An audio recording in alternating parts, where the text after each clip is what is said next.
Episode की शुरुआत अनिरुद्ध और विपाशा के बीच टकराव से होती है।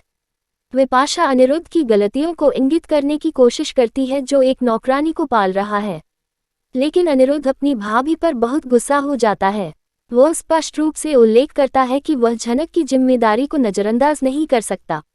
वह झनक को कहीं न पाकर अपनी अधीरता भी व्यक्त करता है। उसके माता पिता भी अपने बेटे के लापरवाह व्यवहार से बहुत आहत महसूस करते हैं। वे अनिरुद्ध को एक जिम्मेदार पति के रूप में चाहते हैं जो केवल अर्शी का ख्याल रखेगा। सुबो का मानना है कि झनक फिर से इस घर में प्रवेश करने के मौके का इंतजार कर रही है, लेकिन इस बार वह उसे और नहीं जाने देगा। मुंबई में झनक को केयरटेकर की नौकरी मिल जाती है।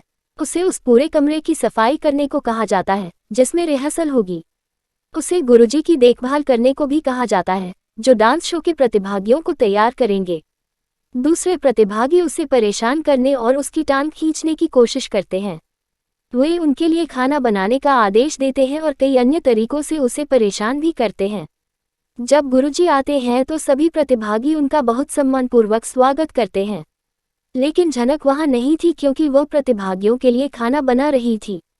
जब उसे बुलाया जाता है तो प्रतिभागी दिखावा करते हैं कि उन्होंने खाना ऑर्डर नहीं किया है और फिर से सबके सामने उसका अपमान करते हैं। गुरुजी मामले को संभालते हैं और उसे कुछ आदेश देते हैं।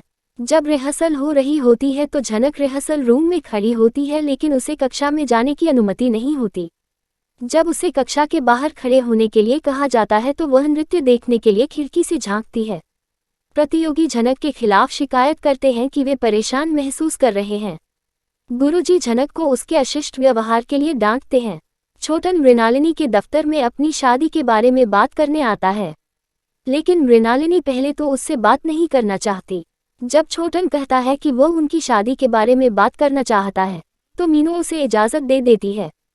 छोटन उससे विनती करता है कि वह अपने माता पिता के प्रस्ताव से सहमत न हो, नहीं तो उसकी पूरी जिंदगी बर्बाद हो जाएगी।